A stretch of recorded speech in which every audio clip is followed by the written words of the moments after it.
Sid Eudy, who wrestling fans feared as Sid Vicious, Sid Justice, and Sycho Sid throughout the 1990s, has died at the age of just 63, and his peers are showing their appreciation for the imposing big man.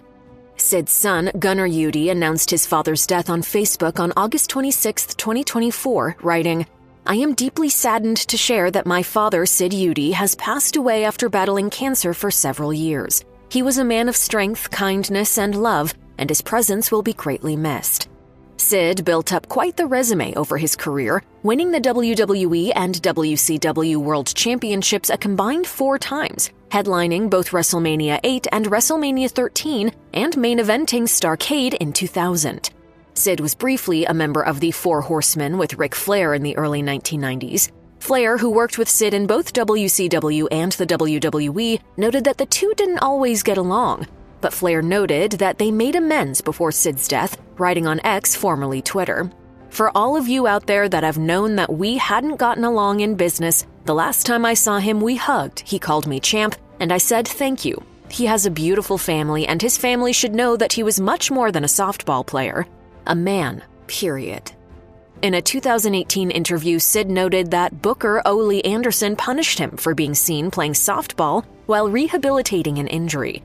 Another WCW legend, Sting, wrote, "One of the most believable big men ever. I loved working with Sid and will miss him." Former WCW president Eric Bischoff wrote that he had nothing but the fondest memories of working with Sid. Jim Ross, who called plenty of Sid's matches, called the big man quite the attraction. Current NXT commentator and 5-time WCW champion Booker T wrote that he owed much of his success to Sid, writing, "Without Sid Vicious, I don't think my brother and I would have made it to WCW. His impact on this business was undeniable, and he paved the way for so many of us."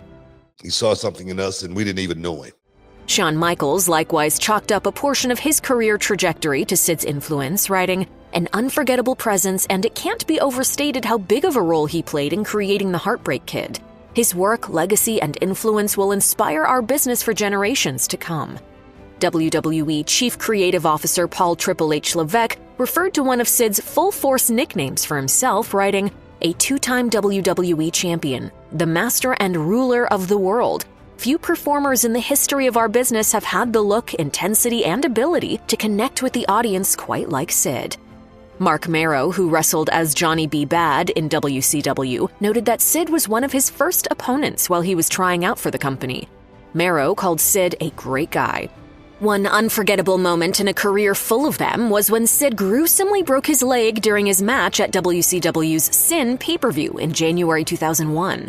What many thought had to be a career-ending injury, Sid overcame, and he was active on the indie scene for much of the 2000s.